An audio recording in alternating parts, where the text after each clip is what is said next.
Oke, Bapak Ibu, ini kita berjumpa kembali dalam keadaan sehat walafiat. Pada hari ini kita akan bersama-sama eh, membahas tentang modul 1.4 tentang budaya positif. Sebelum itu, saya awali dengan Assalamualaikum warahmatullahi wabarakatuh.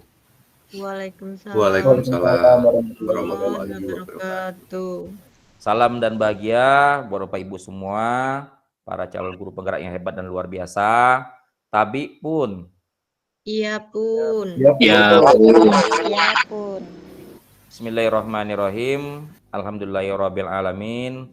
Wassalatu wassalamu ala asrofil anbiya'i wal mursalin wa ala alihi wa sahbihi ajma'in.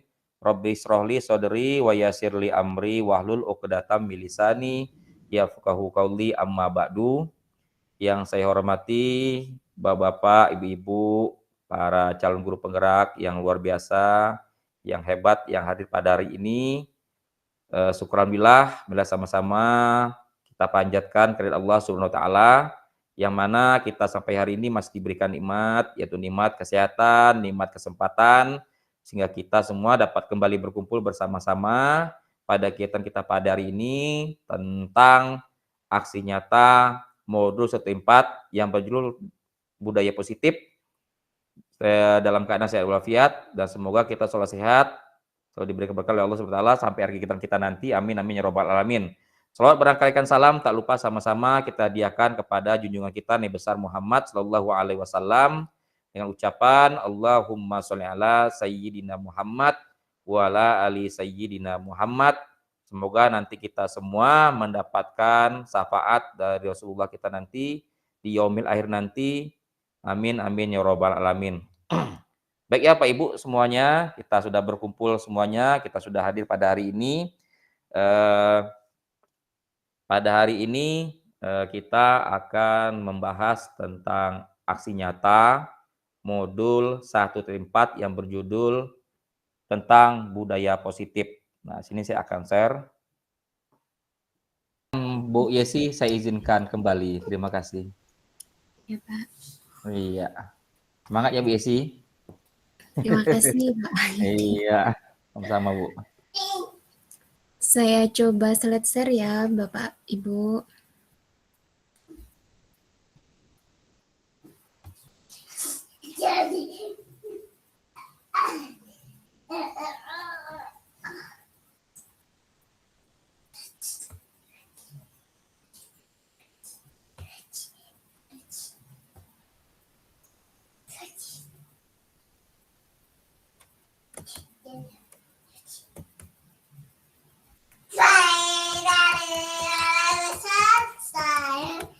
Apakah sudah tampil Bapak Ibu?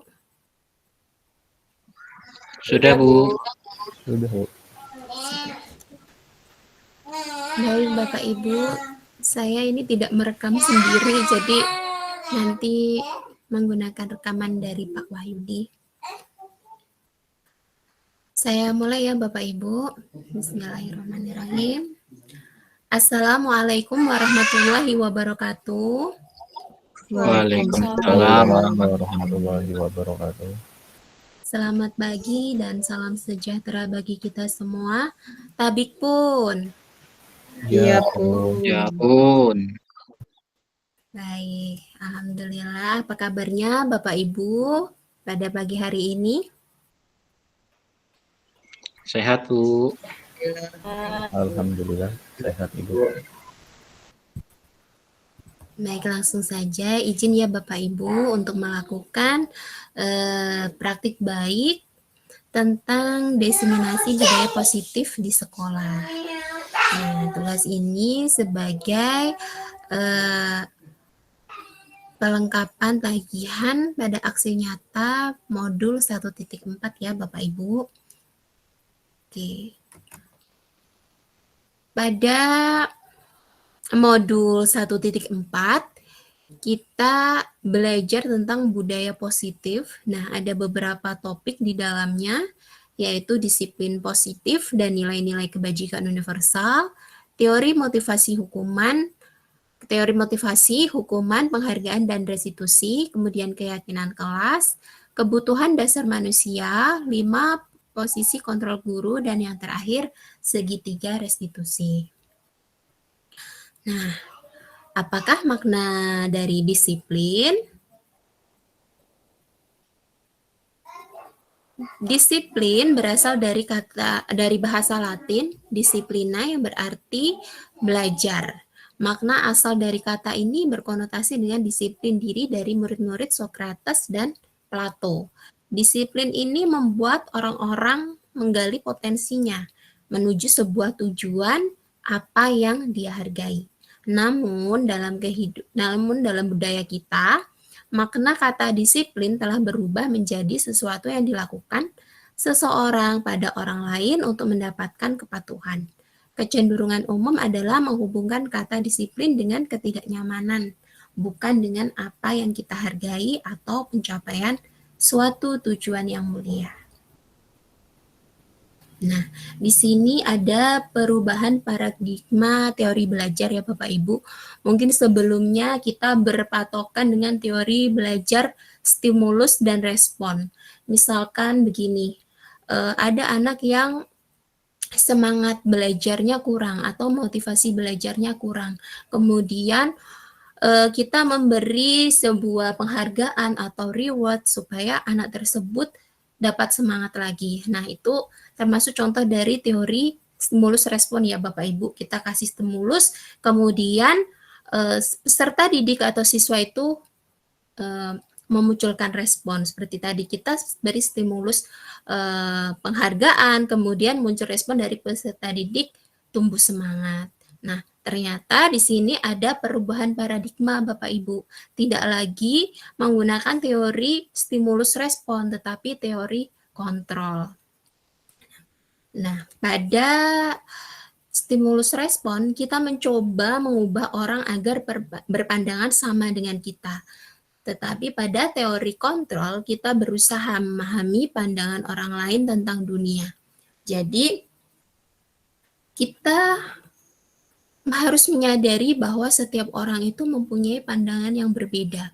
Mungkin saya ini suka bakso, belum tentu Bu Sukamti suka bakso. Atau saya menganggap bahwa bakso enak, dan belum tentu Bu Sukamti menganggapnya bakso itu enak. Tapi kita harus menyadari bahwa semua orang itu berhak mempunyai pandangan yang berbeda. Kemudian yang kedua yaitu perilaku buruk dilihat sebagai suatu kesalahan. Kemudian di teori kontrol, semua perilaku itu memiliki tujuan.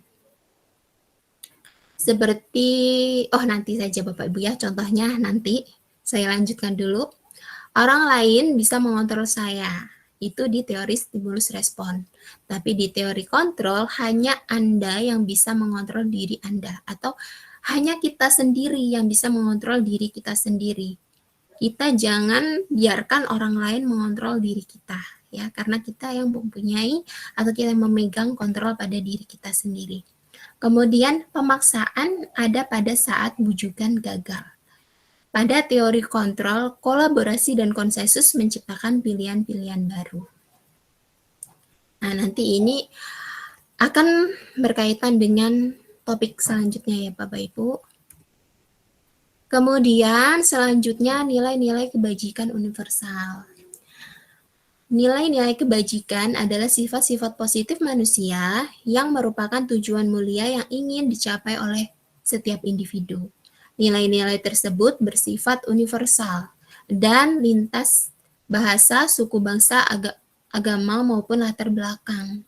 Setiap perilaku atau perbuatan memiliki suatu tujuan. Ini menurut Dr. William Glasser pada teori kontrol.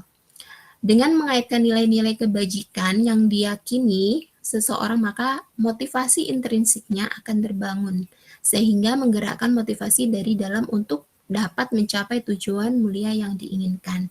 Ini menurut Dian Gosen.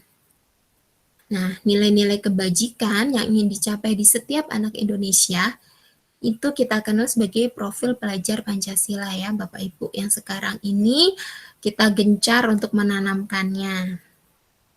Kemudian untuk selanjutnya yaitu teori motivasi, hukuman, dan penghargaan, kemudian restitusi. Nah, Ini Bapak Ibu tentang teori motivasi perilaku manusia. Yang pertama, motivasi ekstrinsik. X berarti di luar dari pribadi atau diri kita sendiri. Jadi motivasinya itu berasal dari orang lain atau sesuatu hal yang di luar kehendak kita. Kemudian kuncinya di sini untuk menghindari ketidaknyamanan atau hukuman. Apa yang akan terjadi apabila saya tidak melakukannya? Nah, di sini kuncinya ya Bapak Ibu untuk menghindari ketidaknyamanan atau hukuman. Seorang itu melakukan sesuatu itu karena takut akan hukuman. Nah, terus kemudian untuk menghindari ketidaknyamanan. Kemudian yang kedua, kata kuncinya untuk mendapatkan imbalan dari orang lain. Nah, orang itu melakukan sesuatu karena ingin mendapatkan imbalan, berarti motivasi ekstrinsik. Kemudian yang ketiga, untuk menghargai diri sendiri. Nah, ini termasuk motivasi intrinsik, berarti tumbuh dari diri sendiri, dari dalam diri sendiri. Saya akan menjadi orang seperti apa apabila saya melakukannya, berarti berdasarkan kesadaran diri sendiri. Kemudian untuk materi selanjutnya yaitu tentang kebutuhan dasar manusia. Ketika seorang murid melakukan suatu perbuatan yang bertentangan dengan nilai-nilai kebajikan atau melanggar peraturan, hal itu sebenarnya dikarenakan mereka gagal memenuhi kebutuhan dasar mereka. Nah,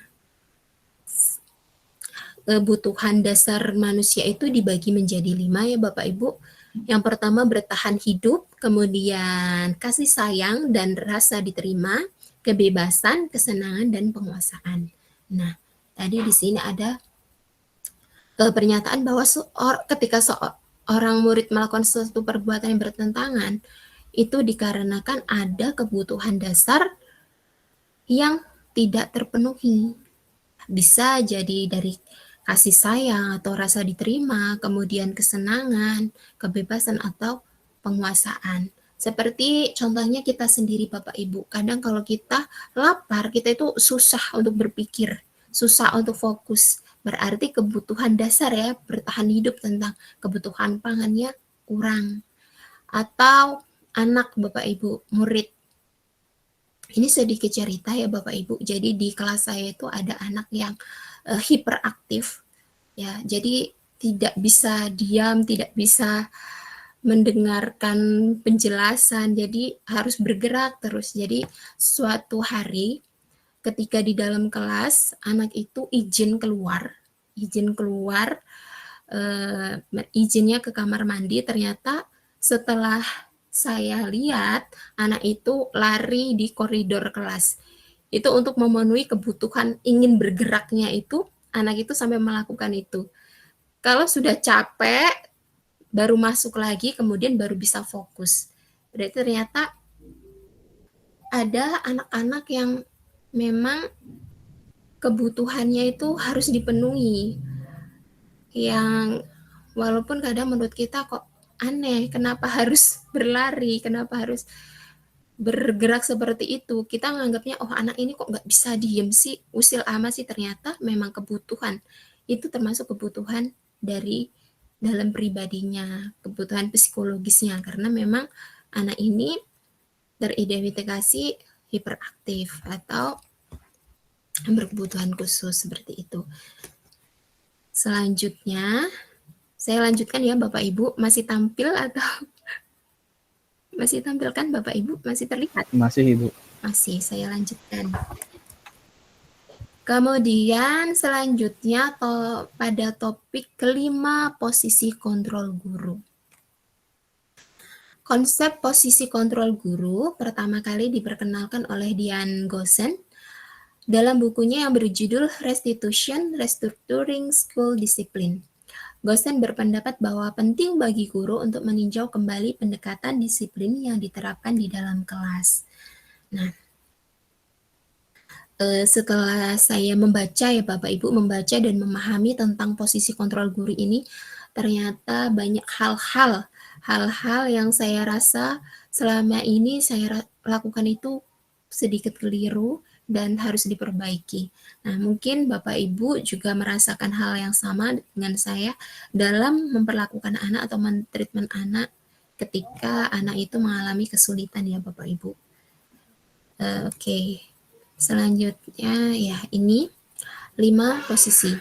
Yang pertama yaitu penghukum, kemudian pembuat merasa bersalah, teman, pemantau, dan manajer.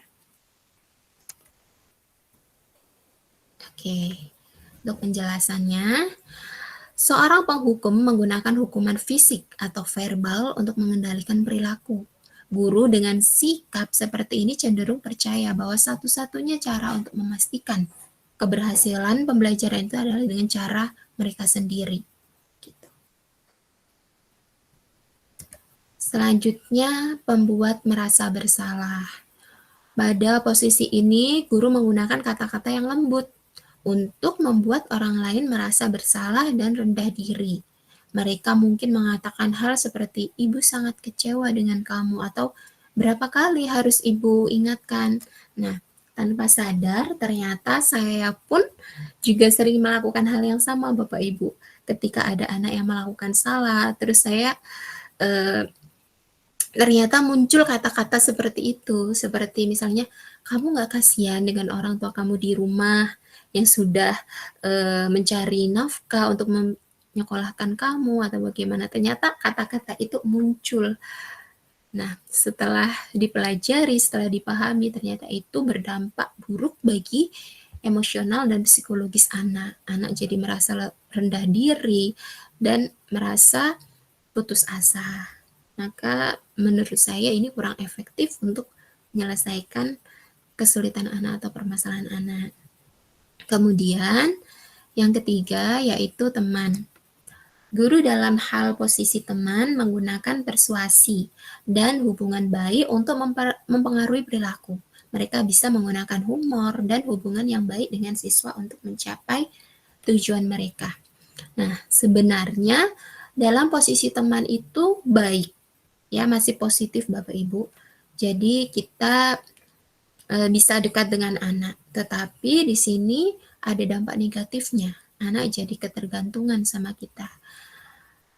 Maksud ketergantungan dalam hal ini misalnya ketika anak mengalami masalah, kemudian kita ada di situ, kita ada, di saat kita nggak bisa ada untuk anak tersebut, anak itu nanti akan merasa, kok ibu itu atau kok bapak itu tidak mau membantu saya lagi ya, kok bapak itu nggak ada lagi buat saya, apa bapak itu udah nggak mau jadi teman saya lagi, pasti akan muncul perasaan seperti itu. Atau ketika kita dekat dengan siswa lain, anak itu juga akan merasa cemburu, karena anak merasanya, oh bapak itu kan udah deket sama saya, udah berteman, istilahnya berteman sama saya, kok ternyata sama anak-anak lain juga seperti itu. Jadi anak itu merasa tidak spesial lagi. Jadi akan muncul perasaan-perasaan seperti itu. Kemudian yang keempat, ini sebagai pemantau. Seorang pemantau adalah orang yang menjaga ketertiban tentang memberlakukan hukuman atau akibat. Guru dengan posisi ini cenderung melihat perilaku siswa dan menggunakan bukti-bukti tersebut untuk membuat keputusan tentang tindakan apa yang perlu diambil. Nah, ini biasanya dilakukan oleh wali kelas ya Bapak Ibu. Jadi sudah tercatat rapih nih, anak masalahnya apa, kemudian poinnya berapa, itu pasti wali kelas semuanya punya catatan seperti itu. Nah, ini berkaitan dengan konsekuensi ya Bapak Ibu. Jadi misalnya anak melakukan kesalahan apa, hukumannya ini, gitu. Sudah tertulis rapi atau dengan catatan-catatan yang terukur. Kemudian manajer yang terakhir ya Bapak Ibu. Sebagai manajer, guru akan membimbing siswa untuk mengatur diri dan bertanggung jawab atas tindakan sendiri. Pendekatan ini mendorong siswa untuk menjadi mandiri dan bertanggung jawab. Nah, ini nanti akan berkaitan dengan restitusi Bapak Ibu. Nah, selanjutnya pada materi selanjutnya yaitu tentang keyakinan kelas. Keyakinan kelas, pernyataan-pernyataan universal yang dibuat dalam bentuk kalimat positif. Keyakinan kelas tidak dibuat dalam jumlah yang banyak, sehingga mudah diingat dan dipahami oleh semua warga kelas. Keyakinan kelas merupakan sesuatu yang dapat diterapkan di lingkungan kelas tersebut. Nah, ini langkah-langkah membuatnya. Siswa menuliskan keyakinan kelas yang mereka inginkan. Jadi mereka bebas menuliskan apa yang mereka inginkan ya Bapak Ibu. Kemudian guru dan siswa mengulas keyakinan yang telah tertulis. Guru dan siswa memilih keyakinan yang penting, kemudian mengubah keyakinan kelas menjadi kalimat positif, dan terakhir mengecek dan menyepakati keyakinan tersebut. Nah, ini contoh praktik pembuatan keyakinan kelas ya Bapak Ibu. Jadi ini anak-anak sudah menempelkan apa yang mereka tulis, apa yang mereka inginkan. Kemudian saya bantu untuk memilih, mengelompokkan ya. Yang misalnya kata-katanya sama tentang membersihkan kelas, tentang piket itu saya jadikan satu, kemudian tentang saling menghargai atau bullying atau apa saya juga jadikan satu, saya kelompokkan. Nah, kemudian di sini pada gambar ketiga ini saya bersama anak-anak mengubah tulisan tadi yang sudah dikelompokkan menjadi kalimat yang positif. Nah, ini. Kemudian yang terakhir ini disepakati, ditandatangani oleh ketua kelas dan saya sendiri sebagai wali kelas. Kemudian restitusi. Restitusi adalah proses menciptakan kondisi bagi murid untuk memperbaiki kesalahan mereka, sehingga mereka bisa kembali pada kelompok mereka dengan karakter yang lebih kuat. Restitusi juga merupakan proses kolaboratif yang mengajarkan murid untuk mencari solusi untuk masalah mereka dan membantu murid berpikir tentang orang seperti apa yang mereka ingin menjadi tujuan mulia dan bagaimana mereka harus memperlakukan orang lain. Nah, ini menurut pendapat Dian Gosen ya Bapak Ibu. Kemudian di sini ada ciri-ciri dari restitusi. Yang pertama, bukan untuk menebus kesalahan, namun untuk belajar dari kesalahan. Memperbaiki hubungan. Tawaran, bukan paksaan. Kemudian, restitusi menuntun untuk melihat ke dalam diri. Restitusi mencari kebutuhan dasar yang mendasari tindakan. Restitusi diri adalah cara yang paling baik, kemudian restitusi fokus pada karakter, bukan tindakan. Restitusi fokus pada solusi. Dan yang terakhir, restitusi mengembalikan murid yang berbuat salah pada kelompoknya. Nah, kemudian di sini ada penerapan segitiga restitusi. Yang pertama, untuk langkah yang pertama yaitu menstabilkan identitas. Kemudian yang kedua, validasi tindakan yang salah. Dan yang terakhir, menanyakan keyakinan. Nah, pada menstabilkan identitas, kita sebagai guru ya Bapak Ibu berusaha untuk mengembalikan anak, maksudnya identitas anak untuk kembali stabil dulu. Misalkan dengan kata-kata manusia itu tidak ada yang sempurna, atau ibu juga pernah melakukan hal yang sama seperti kamu, atau misalkan ada anak yang diganggu temannya, terus ada perlawanan, gitu. Oh iya, wajar ya kamu melakukan hal tersebut. Nah, seperti kata-kata itu ya Bapak Ibu. Kemudian validasi tindakan yang salah. Kita tanyakan, mengapa kamu melakukan itu? Kemudian yang terakhir, menanyakan keyakinan kelas, atau kamu ingin menjadi seperti apa? Kira-kira nilai yang sebaiknya itu seperti apa? Gitu. Kita bisa tanya-tanya seperti itu ya Bapak Ibu. Nah, ini sebenarnya video ya Bapak Ibu, ini video praktik restitusi. Ini saya stop share dulu.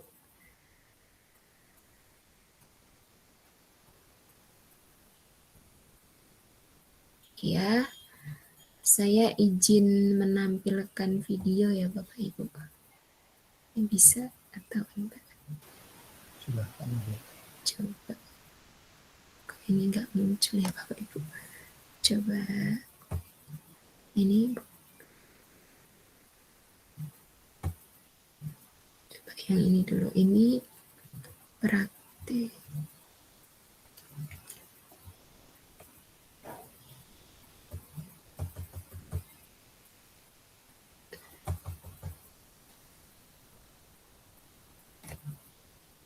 Maaf Bapak Ibu, ini terkendala. Device saya ini sedikit bermasalah, jadi agak sedikit susah untuk diklik.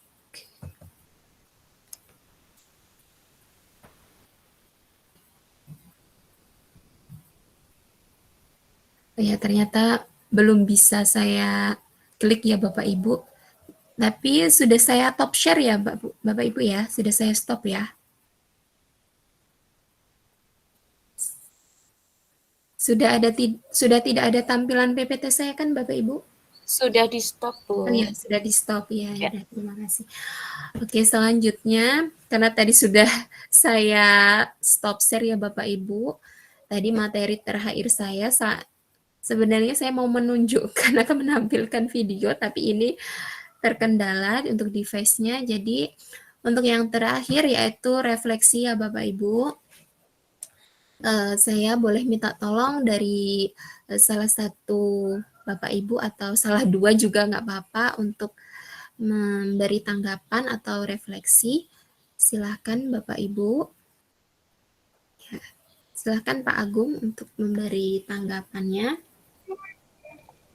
Terima kasih Bu Yesi, luar biasa sekali sudah melakukan diseminasi dan praktek restitusi yang tadi sudah terlihat bagus banget. Untuk keyakinan kelasnya juga sudah ada ya Bu Yesi ya, alhamdulillah. Nanti bisa saya contoh untuk penerapannya dan untuk segitiga restitusinya juga sudah bagus Bu. Kemudian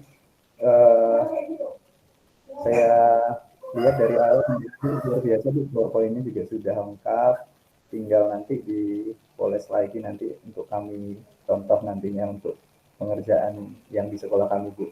Terima kasih Bu Yesi. Terima kasih Pak Agung untuk tanggapannya. Boleh dari Bapak Ibu CGP yang mau memberi tanggapan lagi, saya persilakan.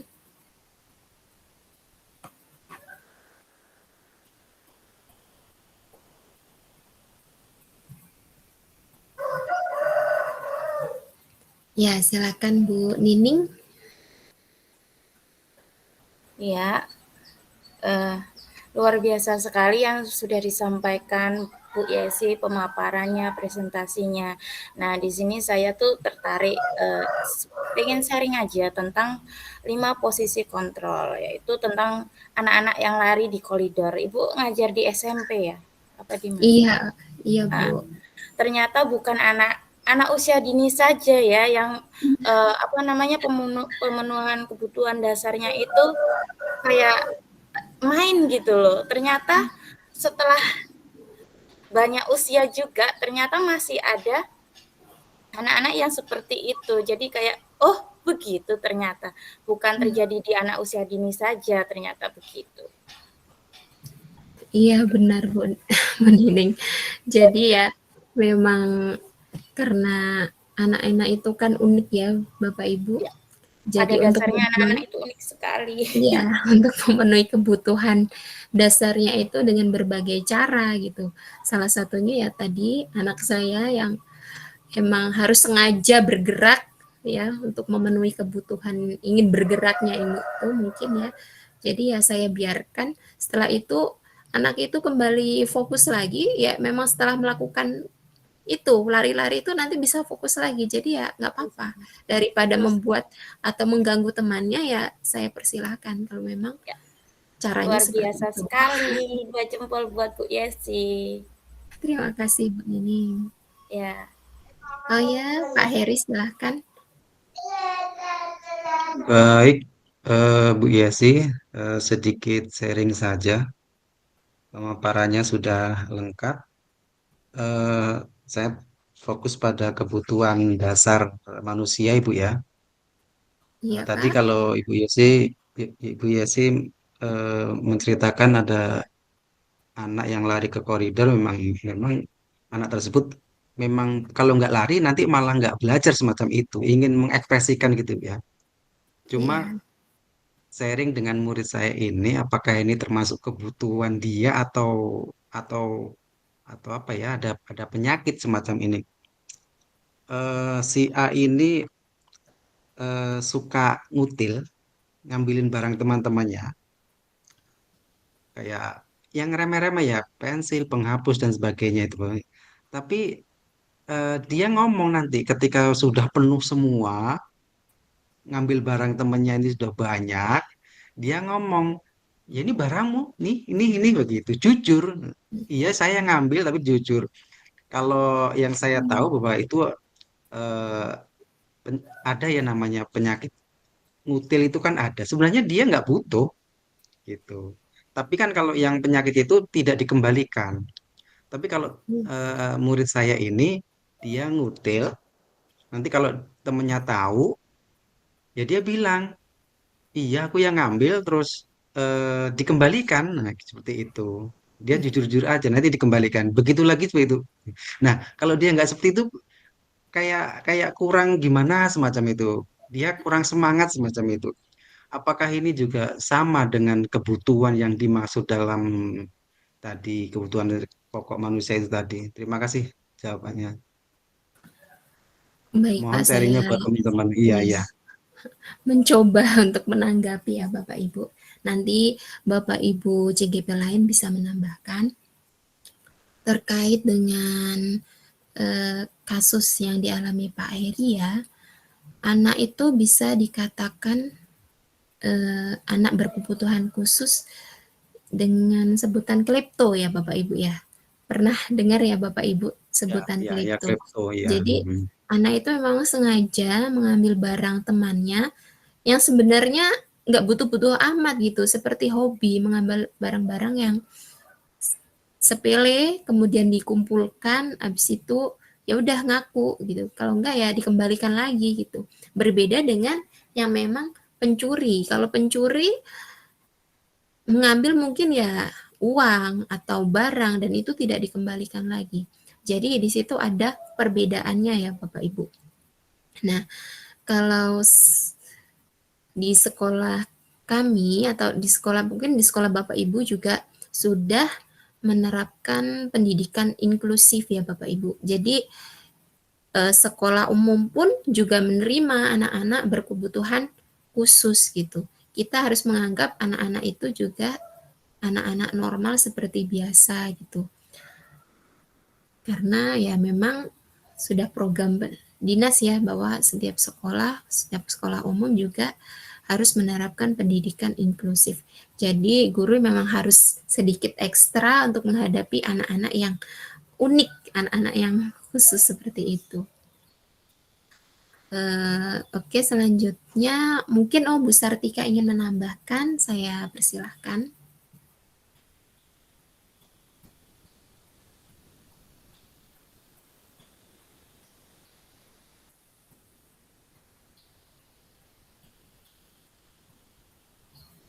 Atau Bapak Ibu yang lain boleh.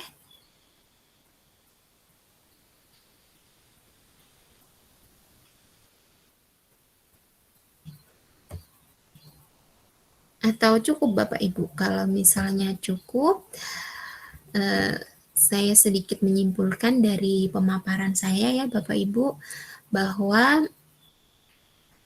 penting bagi kita untuk paham tentang posisi kita sebagai guru itu yang ideal itu seperti apa, yang efektif untuk mendidik itu seperti apa, kita bisa pilih dan tentukan ya Bapak Ibu. Kemudian kita juga bisa, pada model ini kita banyak yang bisa dipetik, bisa kita terapkan untuk di dunia pendidikan ya Bapak Ibu, tentang restitusi. Yang sebelumnya mungkin kita sudah pernah melakukan itu, tetapi belum terstruktur. Tapi setelah kita mempelajari modul ini, kita bisa menerapkannya secara terstruktur, kemudian juga bermanfaat untuk diri kita sendiri, juga untuk peserta didik. Ya, karena kita mengacu lagi pada pemikiran Ki Hajar Dewantara ya Bapak Ibu, bahwa tugas kita adalah mendidik anak, lalu mengantarkan anak pada kebahagiaan, baik secara kodrat zaman maupun kodrat alam. Seperti itu Bapak Ibu. Baik, terima kasih atas perhatiannya. Apabila ada salah kata, saya mohon maaf sebesar-besarnya. Akhir kata saya ucapkan terima kasih. Wassalamualaikum warahmatullahi wabarakatuh. Waalaikumsalam Assalamualaikum warahmatullahi wabarakatuh.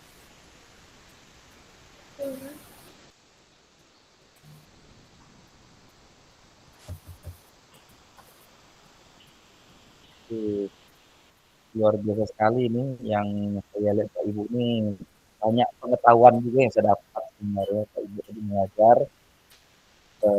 Tadi seperti dari Pak Erik Paning tadi bertanya tentang anak yang suka mengutil, apakah termasuk kebutuhan dasar atau bukan, lalu berbagai macam tadi. Tapi ya sangat luar biasa sih memang Bapak Ibu nih dalam menyampaikan paparannya, saya acungi dua jempol lah, luar biasa Bapak Ibu. Kayaknya bukan sebagai seorang guru lagi, lebih baik disebut sebagai dosen lah Bapak Ibu nih. Jadi untuk Pak Eri Ciptani tadi, pertanyaan tentang kebutuhan atau bukan itu sebenarnya bisa dikatakan anak yang suka mengutil itu, kalau bagi dia sih memang kebutuhan, tapi kebutuhannya menyimpang namanya itu. Dia memang merasa ada suatu kepuasan dalam diri dia tuh, ketika dia mengutil bukunya temannya, sudah menguntil, dilihat segala macam, merasa memiliki, dikembalikan lagi. Bagi dia sih memang kebutuhan itu sebenarnya, tapi kebutuhannya menyimpang. Sama dengan misalnya laki-laki suka dengan laki-laki, perempuan suka dengan perempuan. Itu kebutuhan bagi mereka, tapi kebutuhannya menyimpang. Kebutuhan yang tidak lazim, yang tidak layak, yang tidak positif dimiliki oleh sebagai seorang manusia. Itu aja Pak Ibu, sedikit saya tambahkan ya. Kalau banyak nanti Bapak Ibu tidak kebagian waktu nanti. Boleh Bapak Ibu silakan bagi yang ingin tampil lagi. Ini tadi saya sudah lihat tampil Pak Ibu semuanya memang luar biasa Pak Ibu. Ini hal yang saya dapatkan juga tadi. Pak Ibu silakan yang mau tampil Pak Ibu. Izin Bapak. Boleh silakan. Ibu Nur Lestari Ningsi ya? Iya Bapak. Oke silakan Bu, saya persilakan.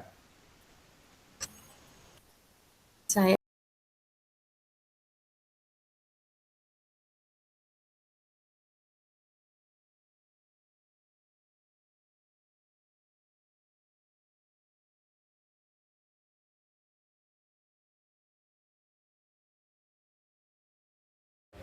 tepuk tangan 1, tepuk tangan 2, tepuk tangan 3, tepuk 4. Belum? Bagus ya. Coba sekali lagi. Tepuk tangan 3, tepuk tangan 4, tepuk 1. Masih belum bagus ya. Jadi cluenya tadi saya ulangi. Kalau ada tangan tepuk. Oke, tepuk 1. Silakan ambil minum di depan ya Bu. Oke, langsung aja ya Bapak Ibu, karena waktunya hanya 30 menit. Jadi saya lanjutkan. Bagaimana treatmentnya?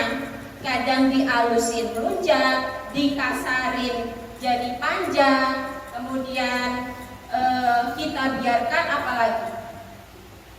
Jadi kita untuk mentreatment murid ini ada kontrolnya ya. mulut bosan ini ada kontrolnya. Ada 5 kontrol dulu. Itu ada penghukum, pembuat merasa bersalah, teman, pemantau, dan manajer. Jadi itu 5 kontrol guru. Nah, banyak catatan, sering bolos, kemudian kamu juga tidak aktif di kelas, tugas juga banyak yang kosong. Kira-kira anak, kami itu ada masalah apa? Ada masalah apa? Terus kamu ada kesulitan belajar apa, nak? Atau ada yang ingin kamu ceritakan? Oke, nanti tinggal satu lagi ya Bapak Ibu ya. Jangan lupa ditulis. Nanti kuponnya nggak cair. Oke, yang terakhir. Nah, menurut catatan Ibu, poin kamu sudah 75. Ya. Sudah 75. Kamu kalau nambah 25 lagi, kamu bisa keluarkan. Coba nak, sekarang kamu perbaiki dulu kesalahan kamu. Jangan diulangi lagi. Nah, selesai ya Bapak Ibu ya?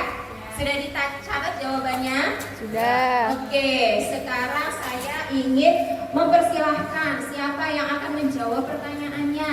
Yuk. Ya, segitiga restitusi itu emang ilmu baru yang pernah saya dapatkan di pendidikan guru penggerak. Jadi nanti mungkin bapak-bapak ibu guru yang 5 orang itu nanti akan dapatkan di modul khusus ini terkait dengan apa yang disampaikan oleh mereka berdua. Nah, saya di sini tidak menjawab, hanya memberi ilustrasi bahwanya untuk 5 posisi kontrol guru itu sebaiknya kita sebagai guru itu mengambil posisi yang terakhir, yaitu yang sebagai manajer. Ya. Nah, ilustrasi yang sudah diberikan tadi, saya menjawabnya untuk ilustrasi yang pertama itu posisi kita sebagai penghukum. Nah, itu yang harus kita hindari. Kemudian untuk posisi yang kedua itu sebagai teman. Nah, ini baik, teman ini juga ada kekurangan dan kelebihan dari masing-masing ini yang nanti mungkin bisa disampaikan oleh calon-calon guru penggerak berikutnya. Ya, nanti bagaimana kita di posisi penghukum, teman, membuat merasa bersalah atau memantau. Nah, ini yang disarankan oleh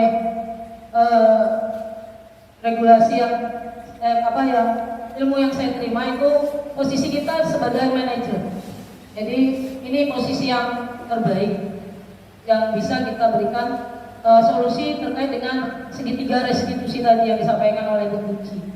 Jadi mohon nanti pada teman-teman yang calon guru penggerak berikutnya ini akan lebih membahas terkait dengan posisi kita sebagai guru.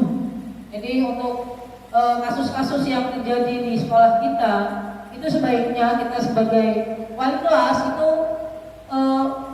posisi kita membuat merasa bersalah, yang keempat teman, dan kelima manajer. Itu menurut saya untuk yang lebih bagusnya, lebih benarnya kita kembalikan ke narasumber. Bu Rodia ya, saya koreksi ya Bapak Ibu. Jadi jawabannya 3 yang benar. Ya, 3 yang benar ya. Jadi dapat 3 Bapak Ibu.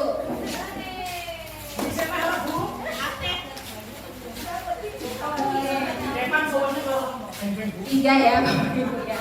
Oke, terima kasih untuk Bu Delis dan Bu Rodia. Karena waktunya sudah, sebenarnya maunya dibagi satu.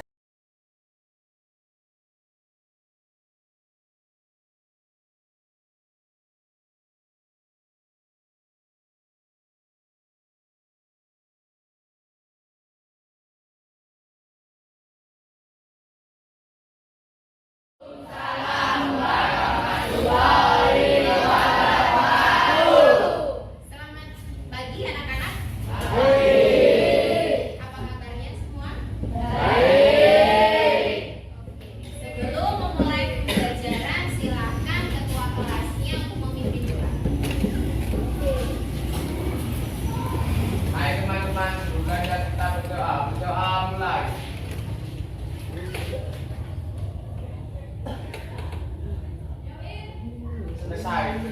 kepada Bu Guru.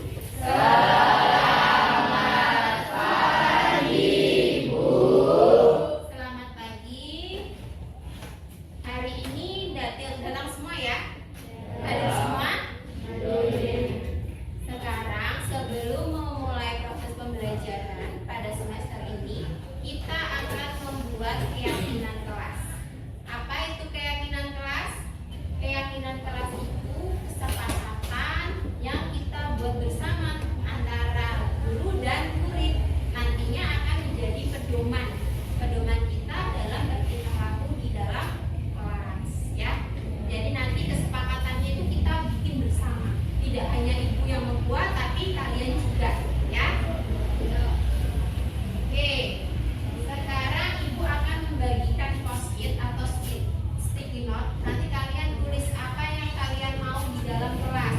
Misalnya berangkat tepat jam 7.15 sudah di kelas, atau tiketnya bagaimana. Kemudian kalau yang nggak tiket bagaimana. Kalian tulis di sini ya. Oke, satu saja, tidak usah banyak-banyak.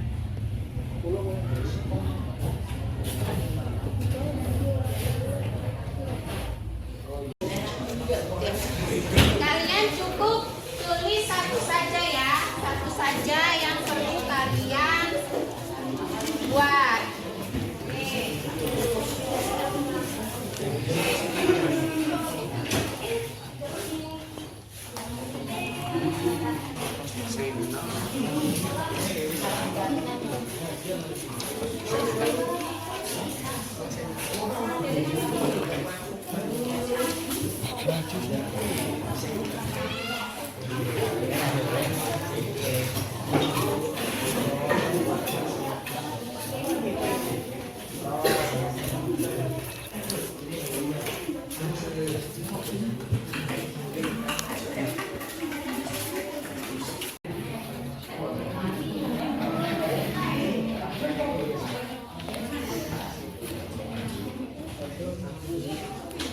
Udah tadi? Udah.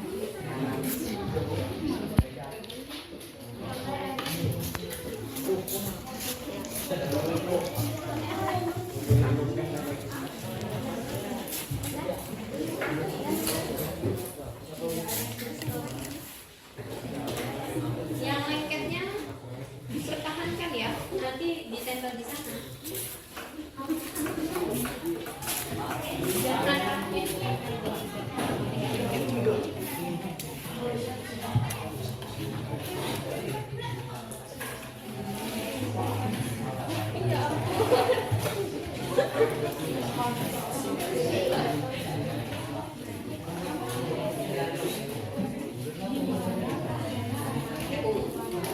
Silakan ditulis ya.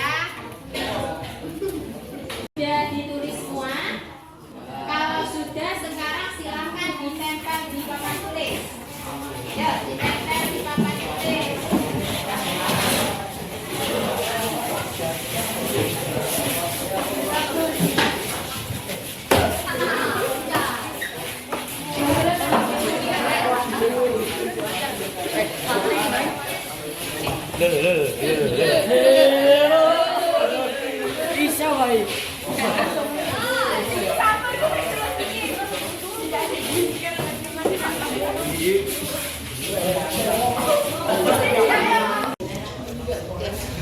Kalian cukup tulis satu saja ya, satu saja yang perlu kalian buat.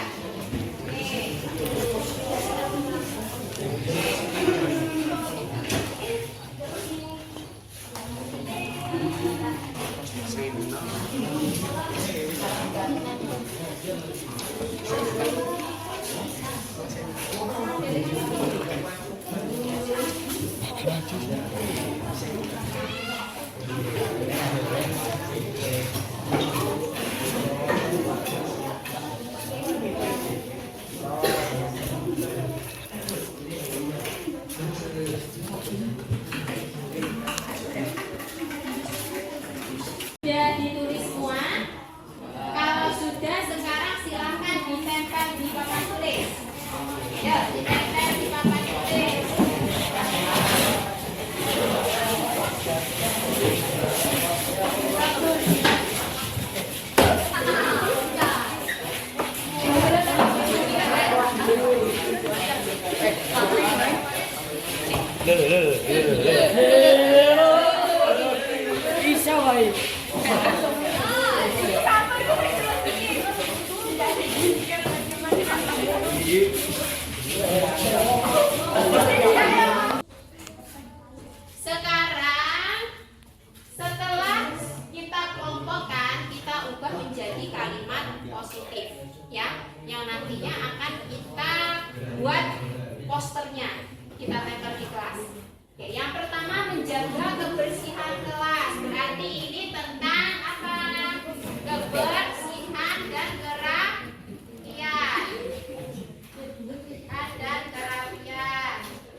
Yuk, sini. Teguh, Rangsok.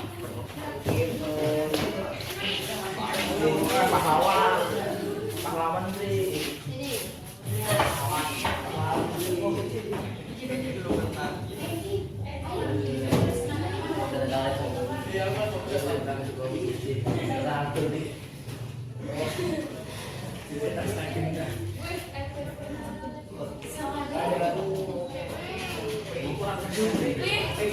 Jadi ya, keyakinan kelas kita, tepuk tangan.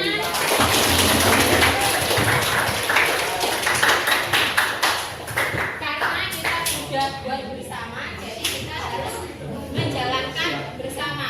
Ini jadi rambu-rambu kita di kelas ya. Oke, siap?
Videonya fokus